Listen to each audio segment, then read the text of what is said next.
Minister Prak Sokhon, and thank you all for your very warm welcome. Mr. Co-Chair, fellow ministers, and heads of delegation, it is indeed a great pleasure for me to attend today's meeting. Let me begin by expressing my sincere gratitude to Minister Balakrishnan and Singapore for the excellent arrangements. This is already my third visit to Singapore this year, and each time I'm deeply impressed and very grateful for the warm and generous hospitality. I would also like to thank Senior Minister Prak Sokhon for his very capable leadership as ROK's country coordinator for the past 3 years. And I would also like to congratulate Minister Wan as you take up the country coordinatorship at the close of this meeting. Let me also take this opportunity to convey my deepest sympathies to the government and people of Laos regarding the devastating failure of the Sepian Sennamnoi hydropower dam last week. My most heartfelt condolences go out to the families of the victims and those affected, and my very earnest wishes for their swift recovery. The Republic of Korea government and people stand ready to assist in relief efforts and will work very closely with both the Lao government and people to this end. Distinguished colleagues, ladies and gentlemen, having celebrated its 50th anniversary last year, ASEAN has now embarked on a journey towards the next 50 years. Throughout the course of the 5 decades, ASEAN has institutionalized dialogue and cooperation in this region and established a wide range of multilateral mechanisms. Today, ASEAN plays a central role in convening regional strategic forums, setting the agenda, and above all, bringing world leaders together to discuss regional and global issues of common concern.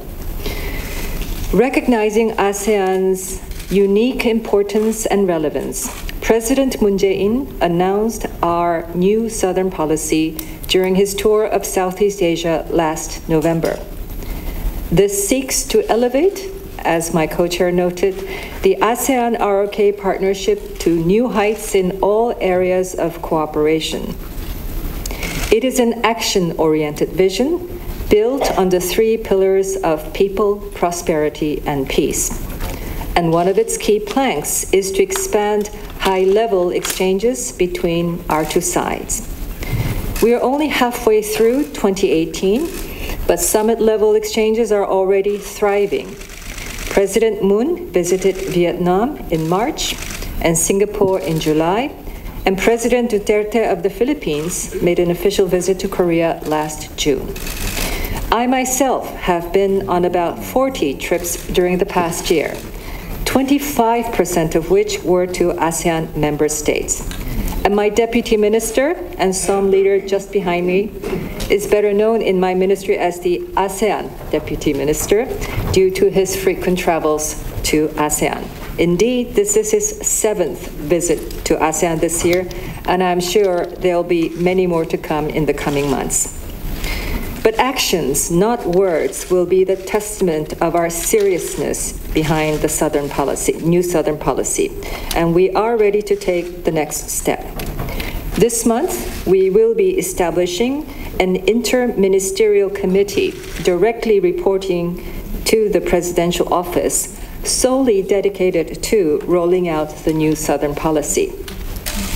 But of course, to have effect, our vision and ambition requires cooperation from ASEAN and all of its member states. And we count on your full support, and I'm eager to get your insights today as we together chart the course ahead. I look forward to engaging in frank and fruitful discussions on regional and global issues as well, including on the recent developments on the Korean Peninsula. Thank you very much.